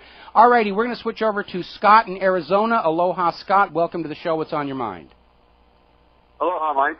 Hey, I've got a couple questions for you. One, are you getting any reports on people having problems when they're clicking on certain stories or links? For instance, I downloaded Ryan Dawson's documentary, and the hour-long one he just did, and 40 minutes into it, after I downloaded the whole thing, it just quit. And it did to me twice. And then today I'm on Salon right now trying to get on the story with the NSA lying, the director lying yesterday. Mm-hmm. And the page loads, and then it just disappears. The whole page disappears. I've tried it about 10 different times. I would tend to think that what we're experiencing is the deterioration of our infrastructure. Certainly out here in Hawaii, it's a major problem with dropped connections to RBN. Just watching Fox News here on my little office monitor, we get lots of pixel hits. And I think it's just basically that companies like Time Warner are deferring maintenance and replacement of hardware until it reaches the point where too many people are complaining. And we're seeing it in the phone systems. The entire nation is crumbling to ruin because all of the wealth of the nation is going to the pockets of the money junkies, the war machine, Israel, and all these other little favored cronies. And the federal government literally has betrayed the American people in that it is not taking care of this nation at all. The roads are full of potholes. The bridges are collapsing. Our rail system is in serious, serious disrepair. Somebody came out with a study showing that something like, over 1,000 of the bridges in the United States of America are now considered structurally at risk of collapse. And nobody's got money to do any repair or replacement. The money's all going into buying things that go boom to force private central banking and the petrodollar and Bretton Woods onto the rest of the world. Well, I do notice when I'm on, if I go to Fox News or CNN or any of those sites, I have no problems at all downloading any video or watching anything that's put on there. I go to, anything that the story varies from party lines. That's the problem. Well, I just wondering if anybody else is doing the same thing. We may, in fact, be seeing already the end of net neutrality. That was one of the conditions they were trying to put through to raise the debt ceiling, because we know the corporate media would like to dominate the Internet and have preferred high-speed bandwidth, and all of us in the independent media, they want to basically choke off our bandwidth to make it harder for people to come and see us. And they may even be trying to do that covertly. But at this point, I would tend to say what we're seeing is the inevitable result of our national infrastructure being allowed to simply decay before us. That's what I think is going on. Thank you for the call, Scott. I'm going to switch over to Clint in Costa Rica. Aloha, Clint. Welcome to the show. What's on your mind? Yeah, Mike, I'm going to bring up something that then I want to ask a question. I think one of these things that, you say America might go down like the Soviet Union. One thing the Soviet leadership didn't have to be afraid of that our leadership does is they don't have 9/11 to answer for. And when it all comes down, the truth is going to come out, and they're going to meet the wrath of the American people. Oh, it's definitely going to be there. And we're going to have to, I'm not a vindictive, revengeful person, and my instinct would be to put the focus on our reconstruction efforts, on reconstructing the country. But I understand that something is going to have to be done to assuage the anger of the American people for all the lies and fraud that they've had to live under their entire life. And we're going to have to create a deterrent so that the new incoming government doesn't think they can start behaving like the old government, because history has shown that's a very common and very costly mistake new governments will do. When we talk about the French Revolution, it wasn't a single event. It was multiple revolutions, one after the other, where each new incoming revolutionary government all of a sudden decided, hey, we can start living large like the last government did. And, of course, the French people said, no, and promptly sent them off to the guillotine. And it took a whole series of these small revolutions until finally France got a government that understood their job was to take care of France and the French people. And I'll tell you right now, when this Federal Reserve and Wall Street implodes and takes the federal government down with it, there's going to be no end of carpetbaggers. They're going to be well funded by those private central bankers to try and come in and sell us back into the same system all over again. We have to be on guard against them. And anybody who comes in and says, let's just start up private central banking again, needs to be tarred, feathered, hanged, drawn, quartered, burned, and the ashes peed on by a rabid dog. Because no more private central banking, period, end of discussion. One thing we got, we have a 9/11 truth infrastructure that has grown very strong, and a lot of these other revolutions didn't have that. And I think we got a lot of mid-range people in the government that would love to see a lot of these people go to prison. Empty the jails of all the pot smokers and put these guys in it. The question I got a better idea. Let's take all these people, give them shovels, and put them to work repairing the roads, because that was the job they were supposed to be doing. And if they couldn't do it when they were the government, let's have them do it when they're condemned. guard the border in the desert in Mexico. Yeah. Hey, let me ask you. Okay, if our government was to print United States notes like we did in '63 that you could find on eBay, okay, we could do that right now. But if we was to discharge the debt, is there a certain percentage of the debt that we couldn't discharge because it's so intertwined with the system that it would hurt too many people? And I'll let you answer, and I'll go off the air. Thank you, Mike. All right. Well, unfortunately, we're coming up on a commercial break, and this is a very long and complicated answer. And so I'm going to muse about it during this commercial break, and we'll be right back with the last segment of our show. We'll be right back. Aloha, welcome back to the show. And in thinking about Clint's call and his question, it's actually a very, very complicated issue. Now, obviously, if the Federal Reserve collapses and Wall Street collapses, the U.S. Federal Reserve note will be worthless, and any assets denominated in those dollars will also be worthless. Now, as far as debts, we keep coming back to the principle of odious debt. We, the American people, are not, under international law, responsible for money borrowed by the U.S. government for purposes other than the care of the nation. That means money borrowed for war, money borrowed to give to Israel, money borrowed for NSA spying, political repression, and all of that stuff. We just write that off immediately. Obviously, and again, going back to the model of the Russian republics, the very first thing that is going to have to be the priority in rebuilding the nation is to make sure that every single American has access to the basic necessities of life, food, water, and the second thing is going to be to immediately have stable currencies. I expect that probably states and local communities will be issuing their own internal currencies. We saw that during the Great Depression. We saw that during the Civil War. We saw that in Germany during the Weimar inflation period, where everybody said the government's money is completely worthless. We've got to come up with our own medium of exchange. But above all, whatever medium of exchange we come up with has to be based on a unit of value. Obviously, gold and silver would be nice, but they're not available in abundant enough supply. The Nazis denominated their currency as a unit of human labor. We could denominate it in salt. I personally favor denominating it in a kilowatt hour of electricity for reasons that I put forward in my article about the electro. But we need to take care of the United States and its people first.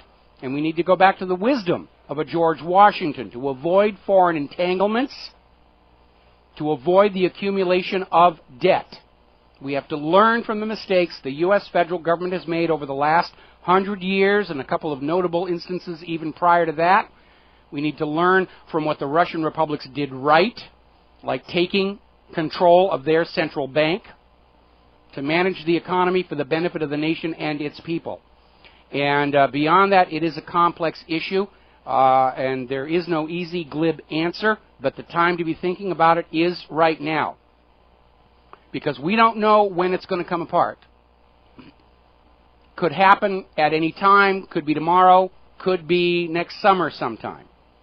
When it happens, it's going to happen with blinding speed and devastating impact. And so you need to be ready to deal with that. Adequate supplies of food, water, extra bottles of whatever prescription medications you are dependent on, cash at home, and in the collapse of the cash, barter items, silver, gold. Again, a good idea. If you don't want to go to Republic Trading Group and buy large silver and gold coins, go out and find what is called junk silver. These are the silver-based coinage, copper and nickel as well, from before 1965, and they are a recognized uniform unit of value.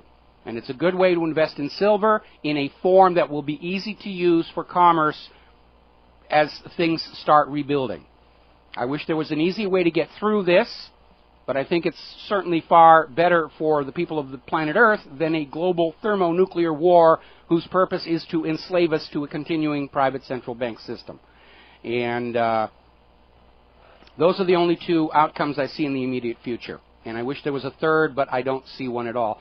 Fred in Michigan. Aloha, Fred. Welcome to the show. What's on your mind? So much, Mike. words of wisdom on your end for sure. I originally called about this pilot, Field McConnell, who after 9/11 resigned his position as a airline captain, I believe. He was a fighter pilot with the F-4 Phantom in Vietnam, and he did disclose in interviews that I heard on Coast to Coast that the airline jet he ultimately was informed from the inside are equipped with gyro chips that enable a remote control takeover. And relative to James Sanders, I'm glad you brought him up because I heard his interviews as well. A very brilliant. What was he, the crew chief? Wasn't he a crew chief in the military, James Sanders? I don't know what he was in the military, but the reason he got into TWA 800 is his wife was a crew chief of the flight attendants for TWA. And she was hearing from all the people in TWA that the plane had been shot down by the military, and so Sanders' wife, I'm blanking on her first name, I think it was Elizabeth, but I'm not sure about that, asked James to look into it because of his ongoing career as an investigative journalist and author. And he went in and almost immediately started seeing all this obvious indication of fraud and deception on the part of the U.S. government, which led to him getting those samples of the red residue and having them analyzed. And, of course, the government went after them hammer and tong under this obscure law that makes it a crime to remove pieces of wreckage from an airline crash. Now, the law was actually passed to thwart souvenir hunters, not investigators. And in any event, James Kallstrom was handing out pieces of the wreckage as souvenirs to all the people that he knew. So it was obviously a case of selective prosecution. Yeah, and then speaking of gold and silver, I think Utah State has enacted legislation to do exactly what you said for all the people, and that's what we all need to be working on in our own individual states as well as at the county level, the CSPOA to get the county sheriff, Well, let me cut you off because we're running out of time. I want to make a point here. Every one of the 50 state governments right now should be prepared to issue their own value-backed currency to keep things going in their state while the national government is being reformed. We know Germany's already been doing that. They're printing up Deutschmarks and warehousing them against the possible collapse of the euro. And states right now need to be making preparations for all of a sudden finding there is no more federal government. And like I said, it could happen overnight. We've got to be ready for this whole situation. Now, getting back to the idea of having your own currency, when you look at the front of a Federal Reserve note, it says, "This note is legal tender for all debts, public and private." The word that is not in there is "only," where it says this note is the only legal tender. You can, whatever legal tender you want to use, you can have. If you've printed up, Mike's dollars and there are multiple people willing to exchange them and use them and value them as a medium of exchange, that's a tender that you can use as a monetary unit. Now, we know the practicality is that the U.S. government and the Federal Reserve always try and crush out alternative currencies. They went after the Liberty Dollar on this bogus claim of counterfeiting because it had the word dollar on it, even though dollar is used on currencies all around the world, including Zimbabwe. And now they're trying to do the same thing to Bitcoin. They want to cut off the possibility of an alternative medium of exchange in order to keep us slaves to that private central bank, to force us to always go to that bank and borrow the currency at interest so the banks get a piece of the action of everything that we do. Okay, Fred? I hear you. In fact, President Tyler, in 1841, he refused to renew the charter of the Rothschild Bank over here. And he got all sorts of death threats because of that. Yeah. Well, I mean, when Andrew Jackson shut down the Second Bank of the United States, there was a failed assassination attempt on him. When Lincoln had his greenbacks, he was assassinated. When Kennedy had Executive Order 11110 that created the United States note, he was assassinated. These money junkies are utterly ruthless, and they have a historical record They have a historical record of being willing to send hundreds of millions of human beings to horrible death and disfigurement to keep their little Ponzi scheme scam going, to keep the world enslaved to their little system of having to borrow the public currency at interest from a privately owned central bank. And that's why I'm going to ask you, please, this is a call to Rivero's Rangers. When you talk to anybody about raising the debt ceiling, just ask, why is the government borrowing currency from a privately owned central bank at interest, enslaving future generations to that debt, when the government has the authority under the Constitution to issue its own interest-free money? It doesn't make any sense at all. It's another reminder that the federal government isn't looking out for you, the American people. It's looking out for the profits of the money junkies. We'll be back tomorrow with Claire Rivero in our third hour. Until then, stay safe, stay angry. In fact, get angrier. Now's the time for some healthy rage. Stay informed, make good choices, be prepared. Please support Republic Broadcasting and Aloha America.